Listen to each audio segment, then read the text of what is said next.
Dieu et Père, on veut ouvrir nos cœurs et nos âmes après t'avoir loué, après t'avoir chanté, après t'avoir célébré, Seigneur. On est venu aussi ici pour ouvrir ta parole. Alors conduis-nous par ton Esprit Saint. L'Esprit Saint qui est en nous, qui nous a été donné, parce que ton Fils nous a dit qu'il viendrait nous enseigner toutes choses, qu'il serait avec nous. Alors, Père, on veut se fier sur lui ce matin.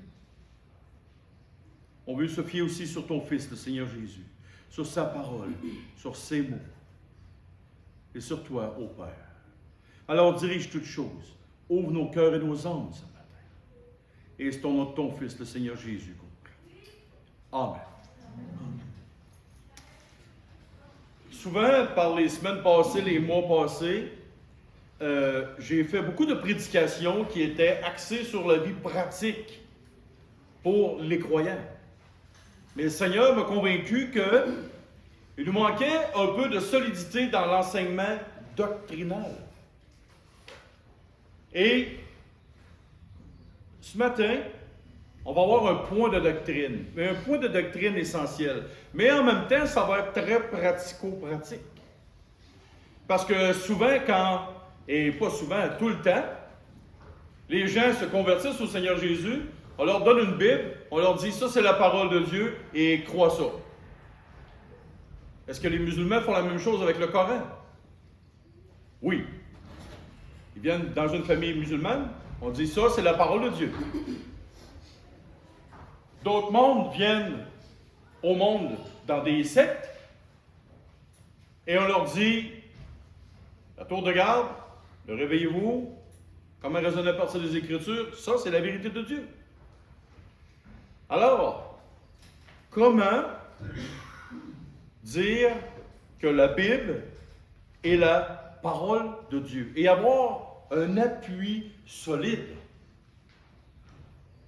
Est-ce qu'on fait juste croire quelqu'un qui nous a dit quelque chose? Ou ça nous prend des preuves tangibles, des preuves solides? Et ce matin, c'est le condensé. Si vous voulez avoir de la théologie très solide, allez voir la bibliographie, la bibliologie, des livres sur des épais en quantité industrielle. Fait que vous êtes heureux et chanceux ce matin, je vous ai condensé ça. Pour que ce soit facile, que ce soit plaisant, mais aussi rassurant et quelque chose de solide. Bon, maintenant, qu'est-ce qu'on entend par le mot bibliologie? Biblio, qui veut dire Bible, logie, qui veut dire la science qui étudie. Donc, si on prend les mots, c'est la science qui étudie la Bible. Donc, autrement dit, la doctrine des Écritures. La première des choses qu'on peut dire, elle est la seule autorité en matière de foi, de conduite et de doctrine. Et là, ce ne sera pas juste des appellations, des choses que je vais dire, mais je vais lire des passages des Écritures pour appuyer ce qui va être dit. 2 Timothée, chapitre 3, versets 16 et 17 dit « Toute écriture est inspirée de Dieu et utile pour enseigner, pour convaincre, pour corriger, pour instruire dans la justice, afin que l'homme de Dieu soit accompli et propre à toute bonne œuvre. » Mais quand on dit « toute écriture », ça comprend quoi? Parce que ça peut-tu être la Bible plus autre chose? Parce qu'il y a beaucoup de monde qui ont écrit au travers des siècles. Il y a beaucoup de monde qui ont affirmé des choses. Dans ce temps-là, il n'y avait pas YouTube, il n'y avait pas l'Internet. Puis les gens écrivaient des choses. Mais là, les gens pourraient dire, il y a d'autres choses aussi qui sont inspirées de Dieu, c'est autorité de Dieu. Alors, comment est-ce qu'on fait pour déterminer ce qui est vrai de ce qui est faux? Donc, toute écriture est inspirée de Dieu. Mais pas toutes les écritures qui ont été écrites sur terre. Quand on parle de toute écriture inspirée de Dieu, c'est ce qui se condense dans le canon. Et je vais dire c'est quoi tantôt le canon? C'est ceci.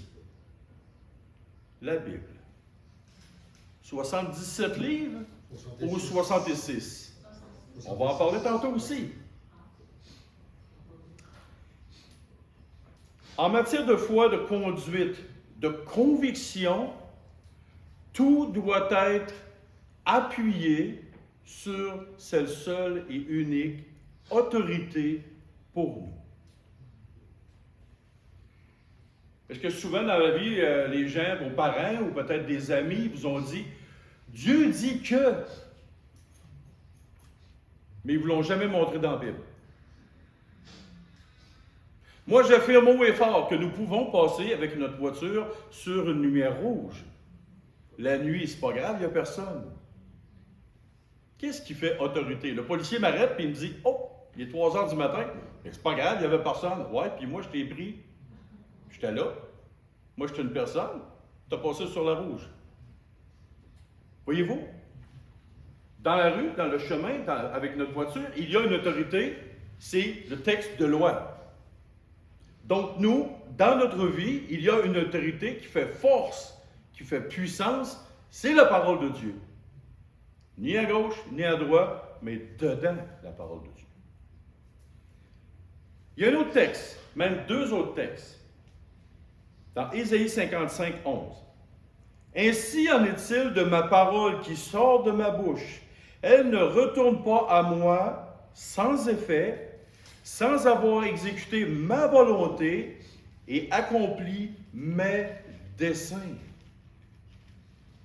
Et 2 Pierre 1, 3 et 4 dit, « Sa divine puissance nous a donné tout ce qui contribue à la vie et à la piété, au moyen de la connaissance de celui qui nous a appelés par sa propre gloire et par sa vertu. Celle-ci nous assure de sa part les plus grandes et plus précieuses promesses, afin que par elle, vous deveniez participants de la nature divine, en fuyant la corruption qui existe dans le monde par la convoitise. » Elle est, par ces 2 affirmations-là, la seule source spirituelle qui a un effet transformateur dans le cœur de l'homme.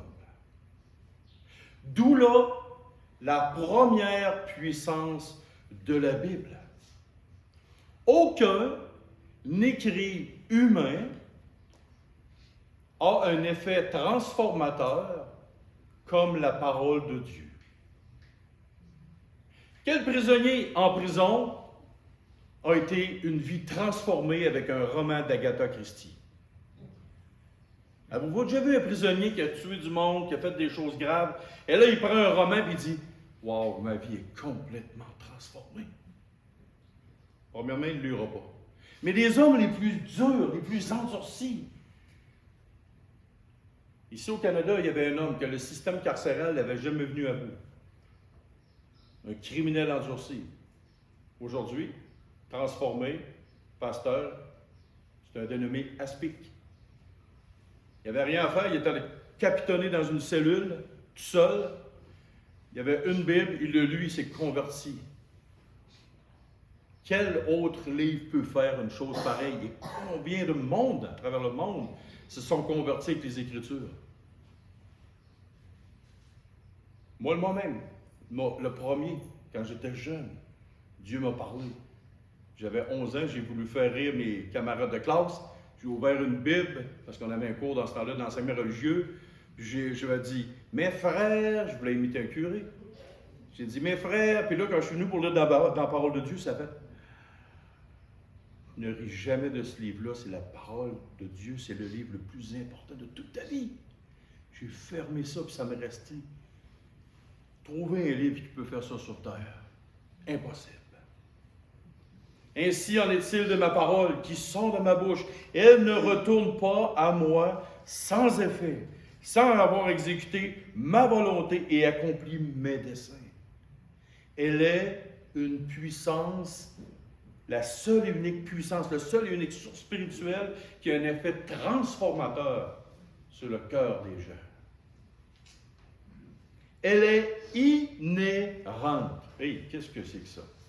Y a-t-il quelqu'un qui sait ce que ça veut dire, l'inhérence des Écritures? Ceux qui ont fait de la théologie, non? Est-ce que vous voulez le savoir? Oui. OK. L'inhérence des Écritures, c'est les écrits originaux et ceux d'aujourd'hui sont exempts de toute erreur. Quand il y a des gens qui vous disent dans la Bible, est-ce que vous avez déjà entendu dire « Ah, il y a des erreurs dans la Bible, c'est écrit par un homme. » Est-ce que vous avez déjà entendu des gens vous dire ça? Faux! Dans ce temps-là, dites-leur où ça est l'erreur. Montre-moi-le dans la Bible si tu l'as si bien lu. Ah là, j'ai pas le temps. C'est bizarre. Les gens affirment quelque chose qui n'est pas vrai. Ça fait 33 ans que je lis la Bible. Je l'ai lu, je ne sais pas combien de fois. Je l'ai étudié en profondeur, mot par mot, virgule par virgule, et je n'ai trouvé aucune incohérence, aucun manquement, aucune ambiguïté. J'ai aussi lu le Coran, d'un bout à l'autre, sourate par sourate, verset par verset, et j'ai vu plusieurs incohérences. J'ai justement écrit un livre de 384 pages pour marquer les incohérences. Fait que pensez-vous que si j'avais trouvé des incohérences ou des erreurs dans la Bible, j'aurais consacré ma vie à ce livre-là? Il n'y a aucune erreur dans la Bible. Et je défie n'importe qui de venir me voir et de me montrer une erreur de la Bible. Et il y en a plusieurs qui l'ont essayé et n'ont jamais réussi. Il y a toujours une réponse. Elle est parfaite, elle est exempte de toute erreur en matière de faits historiques, scientifiques, en matière de foi, en matière de pratiques chrétiennes. Un homme, une femme, un jeune, un moins jeune, qui s'arrête et qui conforme sa vie à la parole de Dieu, pas à ce que les hommes rajoutent ou voudraient rajouter, mais la personne qui rajoute, sa vie est transformée et de plus en plus, il devient à l'image et à la ressemblance de Christ. Pourquoi? Parce que la source sur laquelle il s'appuie est sans erreur, sans défaut, sans aucun manquement.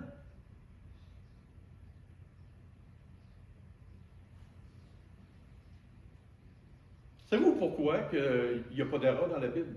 Oui, mais pourtant, ça a été écrit par des hommes. Dieu est l'auteur ultime de la Bible. Pensez-vous sérieusement qu'il permettrait qu'il y ait des erreurs dans sa lettre ouverte à l'homme? Si je voudrais avoir une subvention de 1 milliard de dollars pour un projet, pensez-vous que je n'engagerais pas des gens très scrupuleux et très minutieux qui vérifieraient chaque petit détail de mon envoi avant que je l'envoie? Oui. Je ne ferais pas ça le soir entre 2 biscuits soda et un verre de lait puis sur une pointe d'une table. Je prendrais du temps puis je m'arrêterais comme il faut pour m'assurer, puis j'emmènerais une équipe d'experts. Savez-vous que l'inhérence de la Bible est rejetée par le catholicisme romain et par les théologiens libéraux? Des gens qui se disent de Dieu, mais qui disent que sa parole a des défauts, il y a des manquements dedans. Savez-vous que dernièrement, que le pape qui est là présentement a dit que l'histoire d'Adam et Ève n'était pas vraie? Que ce n'est pas vrai? Comment? Il dit n'importe quoi. Ah, je suis d'accord. Pas nouveau, puis il est là. On n'embarquera pas dans le sujet, on va continuer notre sujet. Excuse-moi, C'est pas grave, c'est pas grave. Quand un chrétien a une vive réaction, c'est parce qu'il aime beaucoup le Seigneur. Mais sa parole. Pourquoi ce livre-là doit avoir une importance capitale? Parce que ça a une implication profonde sur ta vie. Si la Bible est juste un livre ordinaire et que tu y portes une attention ordinaire, ta vie va être ordinaire. Tu vas avoir l'air d'un chip ordinaire. Mais si, par exemple, cette parole-là de Dieu, elle devient convaincue dans ton cœur, dans ton âme, on parle d'un mot apologétique, la défense de la foi. Tu vas mourir pour cette parole-là, tu vas te défendre ça. Arrive avec une scie ici, puis dis-moi que Jésus-Christ n'est pas Dieu. Puis tu me menaces de me couper 2 bras, ben, je dis, mets 2 jambes avec. Parce que, non, la parole de Dieu, c'est ça. Point final. Ta pratique de ta foi, la pratique de ton christianisme, la pratique de comment tu suis Christ, si la parole de Dieu elle a une puissance incroyable dans ta vie, bien ta vie va être en règle avec ça. Et c'est pour ça que ce matin, on parle de ce sujet-là. Si la Bible est sans défaut, sans erreur, elle est inhérente, elle est parfaite, elle est merveilleuse, elle vient réellement de Dieu pour toi, tu ne voudras rien savoir d'autre que cette parole-là. Quand on dit tantôt, la signification de toute écriture est inspirée de Dieu. Voici un texte de la parole de Dieu. 2 Pierre 1, 20 et 21. Sachez tout d'abord vous-même qu'aucune prophétie de l'Écriture ne peut être l'objet d'interprétation particulière, car ce n'est pas par une volonté d'homme qu'une prophétie a jamais été apportée, mais c'est poussé par le Saint-Esprit que des hommes ont parlé de la part de Dieu. Il n'y a jamais personne qui s'est levé un matin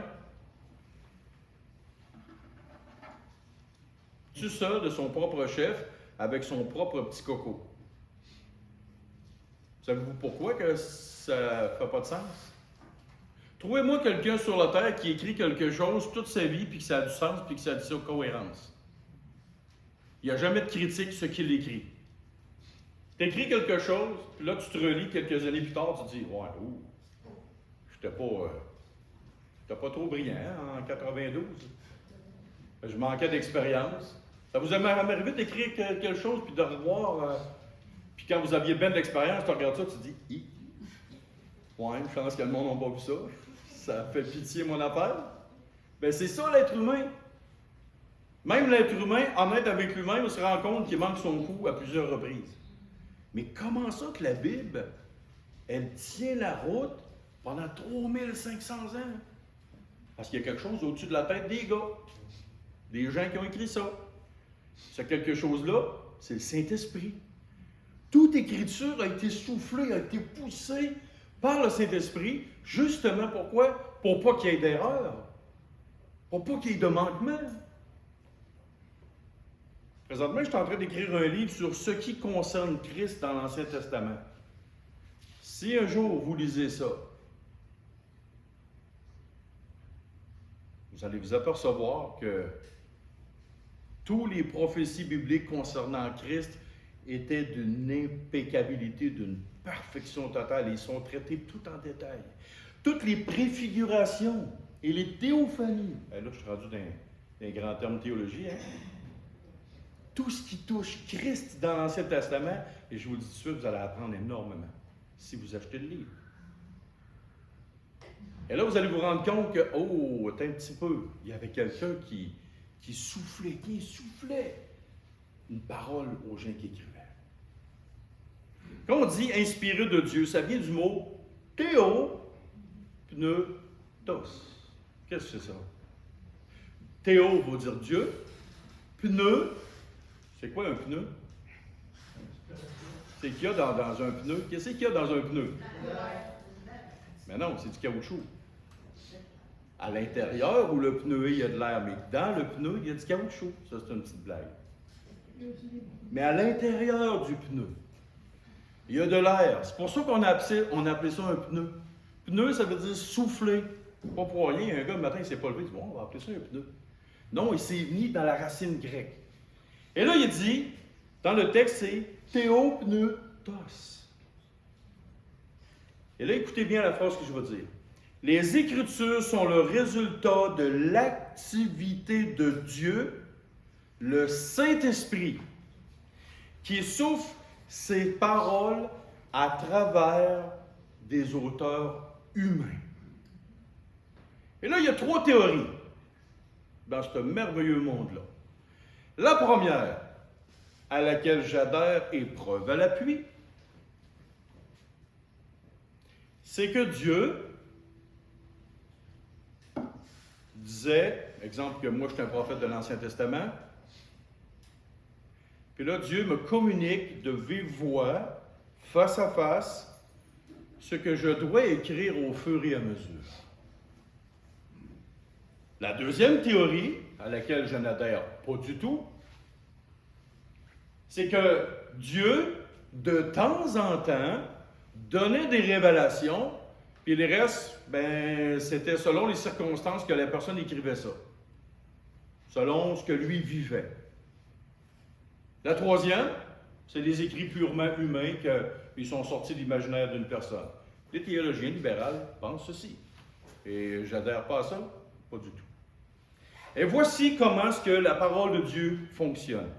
Comment est-ce qu'elle a été insufflée? Comment est-ce que les gens recevaient la parole de Dieu?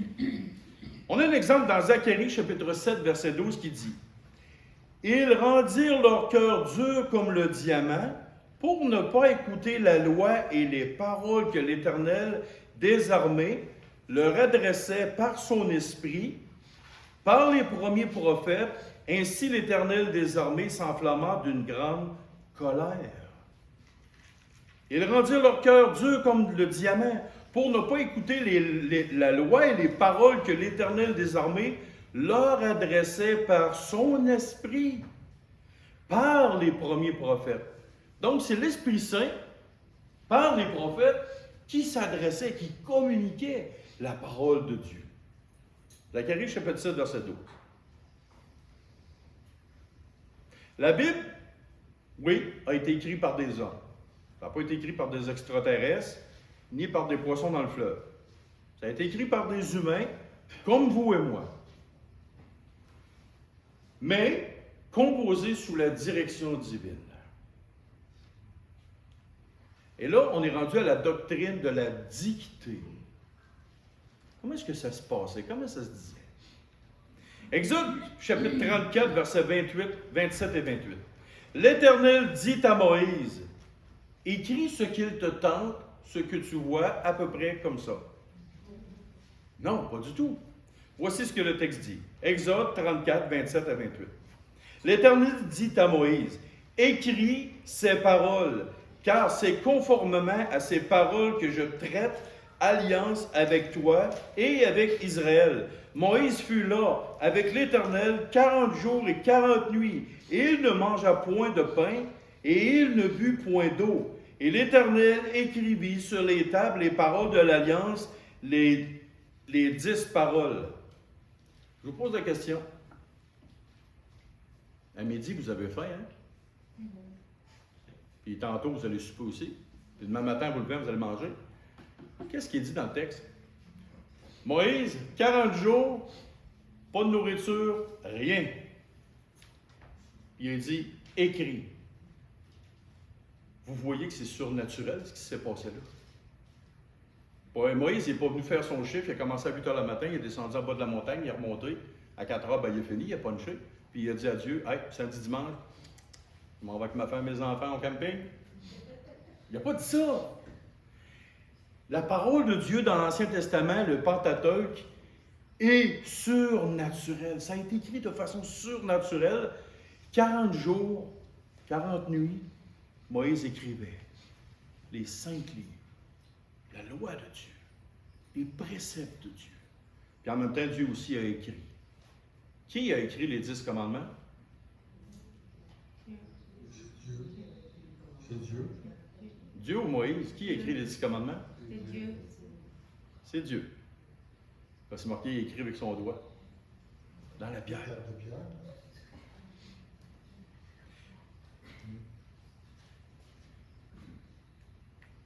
Quand on lit... OK, je vous pose une question. Je vais poser une question à Ruben. Sais-tu quand est-ce que tu vas mourir? Et dis-moi de quelle façon tu vas mourir. Où c'est que tu vas être enterré? Tu sais pas ça partout. Qu'est-ce qui se passe avec le dernier chapitre du livre de Deutéronome? Chapitre 34. On va le sortir et on va le lire. Il y a quelque chose de vraiment spécial dans ce chapitre-là. Chapitre 34 du livre de Deutéronome. Il y a une surprise à la fin.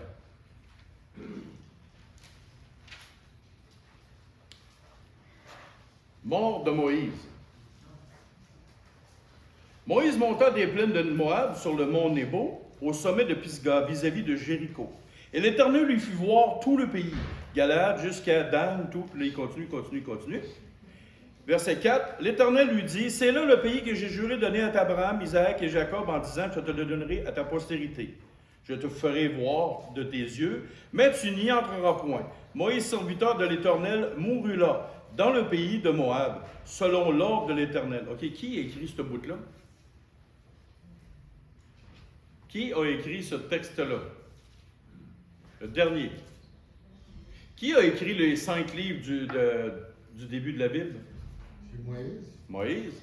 Puis le chapitre 34, qui a écrit ça? Ben, probablement lui aussi. Moïse. Oh, il était en train d'écrire un coup mort. Ça marche pas. Ben, c'est comme une prophétie. OK, on continue. L'Éternel l'enterra dans la vallée au pays de Moab, vis-à-vis de Beth-Péor. Personne n'a connu son sépulcre jusqu'à ce jour. Moïse était âgé de 120 ans lorsqu'il mourut, sa vue n'était point affaiblie et sa vigueur n'était point passée. Non, mais il n'y a personne qui sait où il est enterré, mais comment tu fais pour savoir comment est-ce qu'il filait, comment est-ce qu'il était? Tu ne peux pas le savoir. Personne n'était là, personne ne sait. Il a eu su comment il est mort. Il est-tu mort enterré? Il a-tu fait une crise cardiaque? On ne sait pas. On ne sait pas où il est enterré. Mais comment tu as fait pour écrire ça? On continue. Les enfants d'Israël pleurèrent Moïse pendant 30 jours. Ruben, tu vas-tu savoir combien est-ce qu'il y a du monde s'ils vont pleurer ou rire quand tu vas mourir? Tu ne peux pas savoir ça, mais Moïse, lui, savait.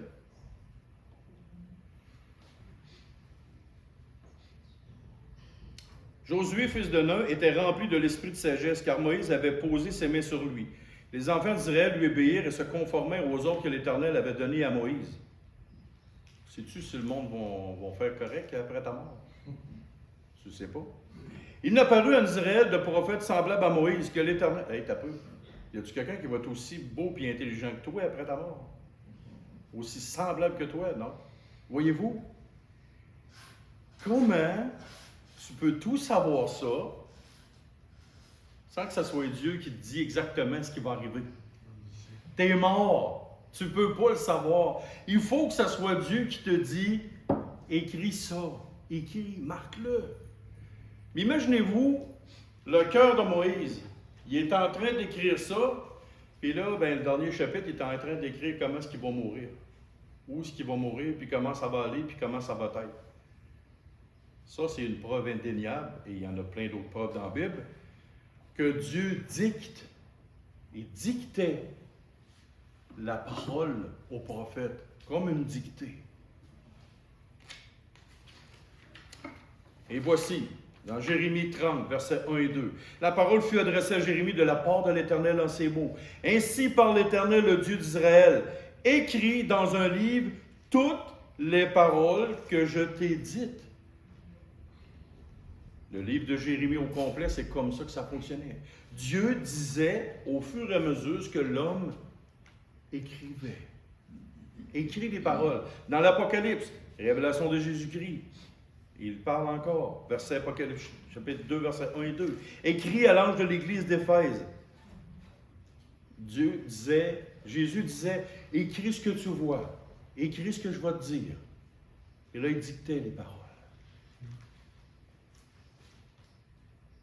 Maintenant, on est rendu dans la section des livres apocryphes et pseudo-picraphes. Ouh, qu'est-ce que c'est que ça? Avez-vous déjà entendu le terme des livres apocryphes? Oui. Oui? OK. Qu'est-ce que ça veut dire, premièrement, des livres apocryphes? Apocryphe, ça veut dire caché. Par en dessous. Des livres pseudo-picraphes, qu'est-ce que ça veut dire? Pseudo, quand on dit c'est un pseudonyme, qu'est-ce que ça veut dire? Moi, si je m'appelle Maître 27, ça c'est un pseudonyme. Niaiserie, mais c'est ça. Donc, on dit pseudo-picraphe. Donc, pseudo, on prend des auteurs humains, et les gens écrivent des choses, mais ils collent un personnage connu. C'est comme si, moi, mettons, j'étais un grand auteur connu. Exemple, je m'appelle Stephen King. Puis là, moi, je voudrais vendre des livres, mais comme Stephen King. Donc, je prends. Qui connaît Stephen King? Non, vous ne connaissez pas ça? On connaît pas, on a entendu parler. Entendu parler? Bien, vous ne le connaissez pas personnellement. Mais Stephen King, c'est un grand auteur reconnu mondialement. Il fait tout ça, il écrit des livres de science-fiction puis d'horreur. Je vous dis juste le personnage. Je ne vous dis pas le reste. Mais là, moi, je dis, hey, je voudrais aussi faire de l'argent sur le dos de Stephen King. Donc, je vais écrire un livre, puis là, dans le bas, je vais marquer Stephen King. Mais pas moi. Puis là, je vais le faire, me le vendre, comme si, puis je vais ramasser les honneurs de la gloire. Je vais ramasser l'argent. Donc, dans le temps, au début du christianisme, il y avait des gens qui inventaient des choses et qui collaient des noms de personnages connus dans le christianisme et à de faux écrits, des choses qui ne correspondaient pas. Et voici, l'Église catholique de Rome, au lieu d'appeler ça apocryphe, appelait ça deutérocanonique. Grand mot. Et voici les livres. Tobie, Judith, Sagesse de Salomon, Ecclésiastique ou Siracide, Baruch, la lettre de Jérémie 1 et 2 Maccabées. Je vous donne un exemple. Et aussi, il y a 3 et 4 Maccabées, les prières de Manassé, le psaume 151 et 1 et 2 Esdras. C'est des livres qui ont été rajoutés par les gens. Il y a un homme, je ne me souviens plus le nom, j'ai ça chez nous, c'est un pasteur des années 1800 quelques, il a fait un travail colossal sur tous les livres apocryphes et pseudo-picraphes. Fait que si vous n'avez rien à faire ce soir, vous m'écrirez, je vous transférerai la documentation et vous allez avoir des heures et des heures de plaisir ennuyeuses. Mais très solide. C'est très solide. Pourquoi? Et je vous donne un exemple. Quand vous regardez à la fin des livres de Maccabée, l'auteur dit « Si ce que j'ai pu écrire vous convient, ou vous avez aimé ça, j'en suis heureux. Mais si vous n'avez pas vraiment aimé ce que j'ai écrit, alors je suis désolé, c'est tout ce que je pouvais écrire. » Et ça fait figure d'autorité. Tu lis le livre, tu dis « Ah ouais, ça a l'air un livre historique », puis à la fin, tu dis « Wow, pas de l'air trop convaincu de ce qu'il vient d'écrire. » C'est comme un petit gars de maternelle qui viendrait ici en avant prêcher, puis il dirait « Ouais, en tout cas, ben là, matin, j'ai fait ce que je pouvais. » Ça ne ferait pas beaucoup d'autorité. Et il y en a plein de choses. Puis la majorité de ces livres-là, ce sont tous des livres qui viennent en contradiction avec la parole de Dieu révélée. Et il y en a des stupidités là-dedans. Paroles, je les ai toutes lues. Quand on parle de pseudo-picraphe, on a l'évangile de Thomas, l'évangile de Judas, l'évangile de Pierre, l'évangile de Marie-Madeleine, l'enfance de Thomas, l'enfance de Jacques, l'enfance arabe, Nicodème, l'évangile de Nicodème, oui. On a les actes de Pierre, les actes de Paul, les actes de Jean, les actes de Thomas, les épîtres de Barnabé, le Didaché ou Doctrine des 12 apôtres et le livre d'Énoch. Ah oui, il y a l'Apocalypse de Pierre et de Paul. Belle épicerie, vous lirez tout ça. C'est vraiment palpitant. Un vendredi soir avec un sac de chips. Formidable. On a aussi la doctrine d'auto-authentification des Écritures. Qu'est-ce que c'est que ça? C'est très technique, mais je vous l'explique. La Bible autoproclame quelle est la parole de Dieu. James Smith, comme n'importe quelle personne, ne peut pas dire de son propre chef, ça c'est la parole de Dieu. Mais qu'est-ce que la Bible dit de la Bible? Le psaume 119-160, le fondement de ta parole est la vérité et toutes les lois de ta justice sont éternelles. Le Seigneur Jésus, quand il est venu sur terre, a mis son sceau aux Écritures. Un homme pourrait dire, ah ça c'est la parole de Dieu. Mais Christ lui-même a mis son sceau sur les Écritures. Écoutez bien, Matthieu 5, 18. Car je vous le dis en vérité, tant que le ciel et la terre ne passeront point, Et il ne disparaîtra pas de la loi un seul iota ou un seul trait de lettre jusqu'à ce que tout soit arrivé. Et Luc 24, 27 dit, « Et commençant par Moïse et par tous les prophètes, il leur expliqua dans toutes les Écritures ce qui le concernait. » Donc Christ lui-même a affirmé que ce qui vient d'en haut, ce qui vient de Dieu, toutes les Écritures que les Juifs, le peuple d'Israël possédait, étaient la pure et stricte vérité. Quand le Seigneur Jésus met son autorité sur quelque chose, il n'y a plus de question. À moins que la Bible, et c'est qu'on revient au point de départ, que la Bible pour toi n'est pas suffisante en matière de foi, de doctrine, de solidité. Tu dis, ah, la Bible, il faut en prendre, il faut en laisser. Si c'est ça, tout ce que je viens de dire tombe et n'a aucune valeur.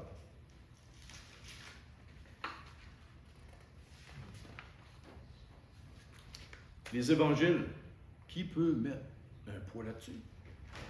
Matthieu 24, 35. Le ciel et la terre passeront, mais mes paroles ne passeront point. Qu'est-ce qu'il y a dans les 4 évangiles? Les paroles de Christ. La vie de Christ. Ses gestes. Tout ce que Christ a dit, il dit, mes paroles ne passeront point. Le ciel, la terre, tout va être détruit, va passer, et mes paroles vont rester. Donc, il vient d'affirmer que ce qu'il vient de dire, ça va toujours durer. Et la preuve, qu'avez-vous entre les mains jusqu'à 2024 années plus tard? La parole de Dieu. C'est une puissance. Les épîtres, comment est-ce qu'on fait pour dire que les épîtres, après les évangiles, c'est solide? J'ai encore, et c'est dans Jean 16, versets 12 à 14. Ça, c'est Christ lui-même qui le dit, concernant ce qui est venu après. J'ai encore beaucoup de choses à vous dire, mais vous ne pouvez pas les porter maintenant. Quand le Consolateur sera venu, l'Esprit de vérité, il vous conduira dans toute la vérité, car il ne parlera pas de lui-même, mais il dira tout ce qu'il aura entendu, et il vous annoncera les choses à venir. Il me glorifiera, parce qu'il prendra de ce qui est à moi, et vous l'annoncera. Tout ce que le Père a est à moi, c'est pourquoi j'ai dit qu'il prend de ce qui est à moi, et qu'il vous l'annoncera. Demain matin, si vous enlevez toutes les épîtres, est-ce qu'il vous manque beaucoup d'informations sur Christ? Énorme. Le Saint-Esprit vous a révélé au travers des épîtres, nous a révélé au travers des épîtres, beaucoup de choses concernant Christ. On aurait été complètement dans le néant si les épîtres n'avaient pas été écrits. On aurait pensé à des choses, on aurait pu extrapoler, mais le Seigneur a prévu ça. Et savez-vous quoi? L'Ancien Testament a été cité 730 fois dans le Nouveau Testament.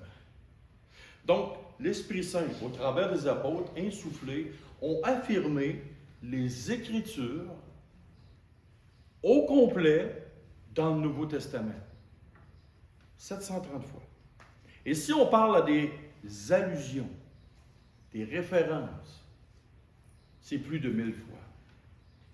Plus de 1000 fois. Quand vous regardez le livre d'Apocalypse,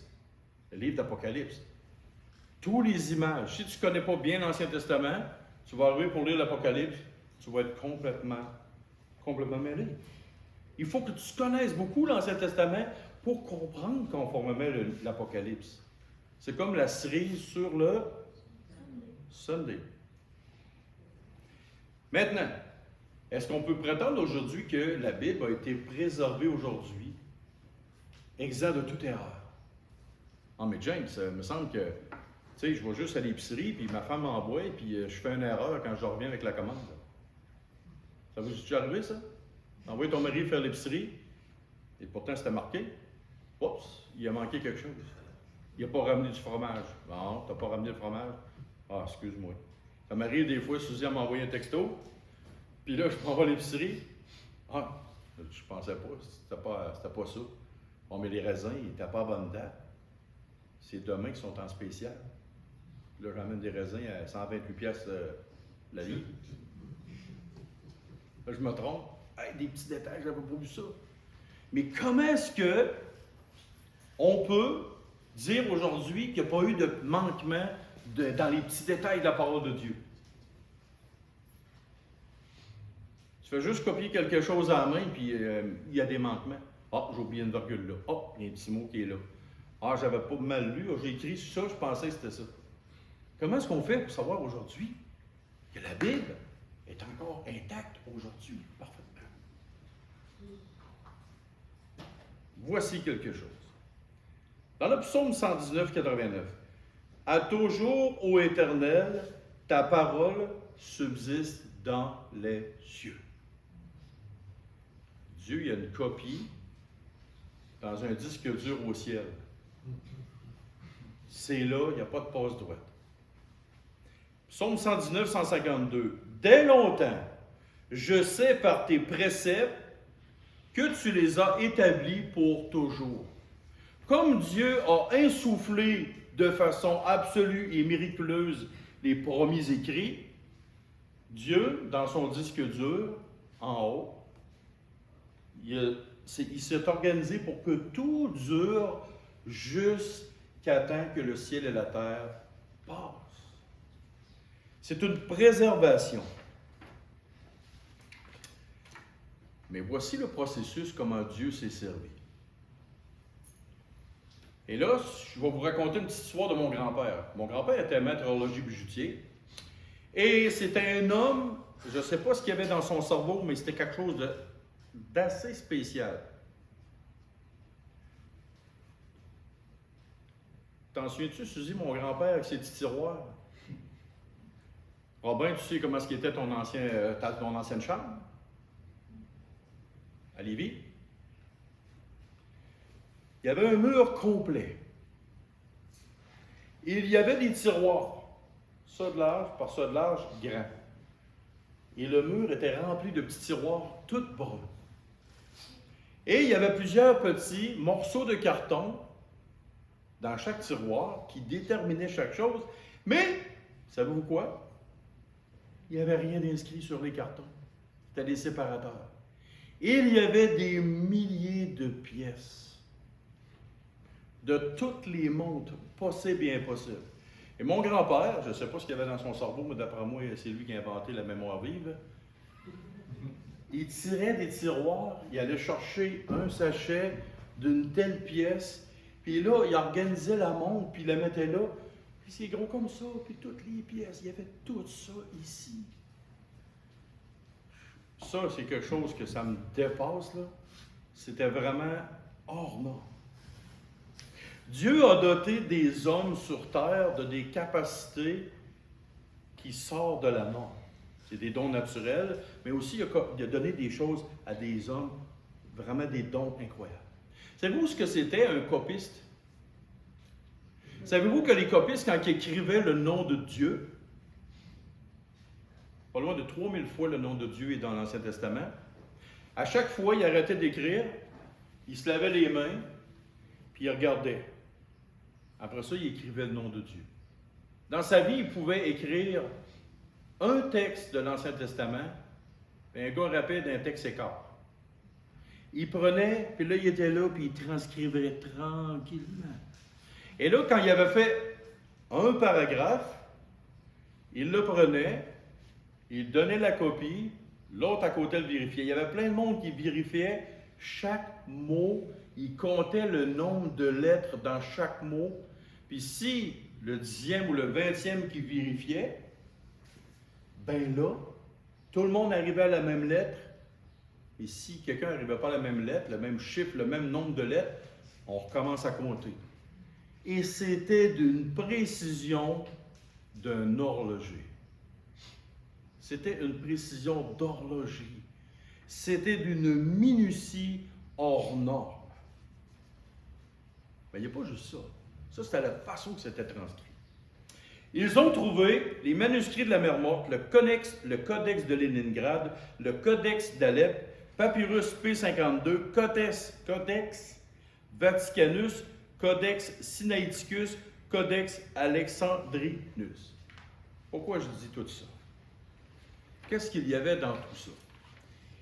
Ils ont retrouvé des textes complets, mais complètement complets, des textes de l'Ancien Testament, 6, 7, 800 ans après Jésus-Christ. Et ils ont retrouvé aussi des textes du Nouveau Testament, 125, 150, 200 ans. Et devinez quoi la grande surprise quand on compare nos textes aujourd'hui avec ceux qui étaient là? L'impeccabilité totale et absolue. Il n'y a même pas une virgule qui est à côté. Savez-vous comment est-ce qu'on appelle ça? Dieu qui s'occupe de ses affaires. Dieu est sa coche, comme les jeunes disent aujourd'hui. Il a tout prévu. Il a tout orchestré. Et c'est pour ça qu'aujourd'hui, on peut affirmer, preuve à l'appui scientifique, vérifiable, concret, pour dire ce que j'ai entre les mains, c'est exempt d'erreur. Le travail a été fait de façon hors norme. Pourquoi? C'était protégé par le Saint-Esprit. Dieu a mis sa main toute puissante sur la parole de Dieu. C'est pour ça qu'on peut aujourd'hui affirmer, dire, il n'y a pas d'erreur dans la Bible. Avec là, après ça, il y a un petit comique qui arrive et dit, « Oh, il y a des erreurs dans la Bible. » Ah oui? Viens, on va se parler de la bibliologie. Et, en dehors de ça, il y a une plus grande puissance pour moi. Au-delà de ça, il y a une plus grande puissance qui détermine, hors de tout doute, que la Bible, c'est une puissance, c'est été préservé puis c'est venu de Dieu, c'est la prophétie biblique. La prophétie biblique, ça ne ment pas. Si je dis, Ruben, dans 2 semaines, il va t'arriver telle chose à telle heure, telle date, et je te dis, c'est Dieu qui me dit ça. Si ça n'arrive pas, qu'est-ce que tu vas me dire? C'est pas vrai, peut-être un faux. Mais si ça arrive précisément, Ruben, tu vas avoir mangé un pogo chez Valentine à 11h52 avec du ketchup, puis là, tu vas l'échapper rendu à moitié du pogo. Là, ça t'arrive, tu dis, « Hey, James, c'est un super prophète de Valentine. » Tu vois? Mais imagine, mais c'est ça la prophétie biblique. Juste quand Christ est mort sur la croix, tu as 300 prophéties qui se sont accomplies. Mais tu peux savoir que longtemps d'avance, que le Messie serait crucifié et il tirerait son vêtement au sort. Quand vous regardez aussi une autre prophétie sur Christ, il dit des taureaux de bassin m'environnent et des chiens parlent contre moi. C'est quoi ces deux termes-là, des taureaux de bassin et des chiens?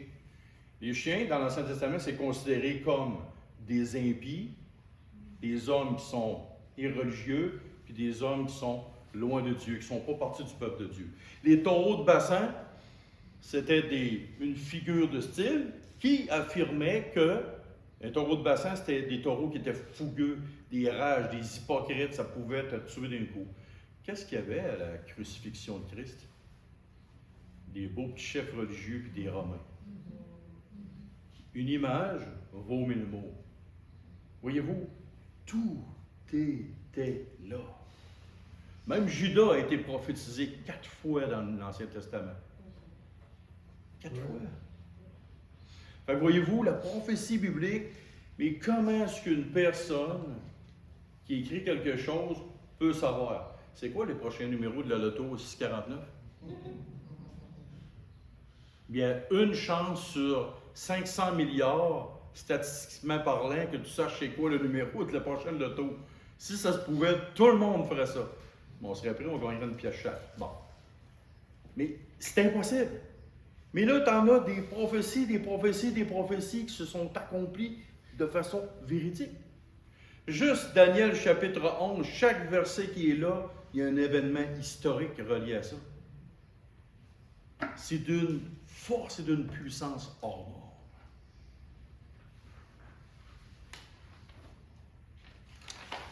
Ça, c'était l'introduction. Pas vrai. Je ne suis pas un sadique. Je vais vous laisser aller. Alors, voyez-vous, pour terminer, je vous ai fait un condensé. Là. Il y a des livres et des livres et des livres que vous pouvez lire. C'est incroyable. Mais là, vous avez reçu un cours condensé d'un cours d'au moins 200 heures. Fait que merci Seigneur, on a rapetissé ça. Mais au moins, ce matin, vous pouvez partir ici avec une certitude que la parole de Dieu, elle est solide et que ce qu'elle contient vient réellement de Dieu. Et la grande question, maintenant que vous savez ça, et que Dieu vous a envoyé une lettre dans votre vie, d'une solidité hors norme, qu'est-ce que nous faisons maintenant avec les détails de cette lettre-là dans notre vie? Elle est là la grande question. Quand tu es convaincu maintenant que ça vient de Dieu, que c'est solide, que ça a une puissance qui vient de Dieu, donnée par le Saint-Esprit, qu'est-ce que tu fais maintenant? Est-ce que tu appliques cette parole-là pour qu'elle transforme ta vie et que tu la mets en pratique dans ta vie? Ou tu la mets de côté comme un roman d'Agatha Christie? Ah, ça, c'est un beau jeu de mots. Alors, prions. Seigneur Dieu et Père, merci de ta bonne parole. Merci de ta grandeur. Merci de ta puissance, Seigneur. Merci de ce thème. C'est un peu lourd ce matin au Père, mais ô combien instructif. Combien, Seigneur, c'est rassurant que tu aies mis ta main sur ta parole. Combien c'est rassurant au Père qu'on peut se fier sur un livre qui vient réellement de toi, Seigneur. Alors, donne toujours gloire à ton nom dans nos vies, par nos bouches, par nos gestes, Seigneur. Transforme nos vies par cette merveilleuse parole. Et amène-nous, c'est le plus grand désir de nos cœurs, ô Père, amène-nous à la stature et à la perfection de Christ. Et surtout, à la maturité, Seigneur. Et c'est au nom de ton Fils, le Seigneur Jésus, qu'on prie. Amen. Alors, si vous avez des questions sur la bibliologie, venez me voir, ça m'a fait plaisir.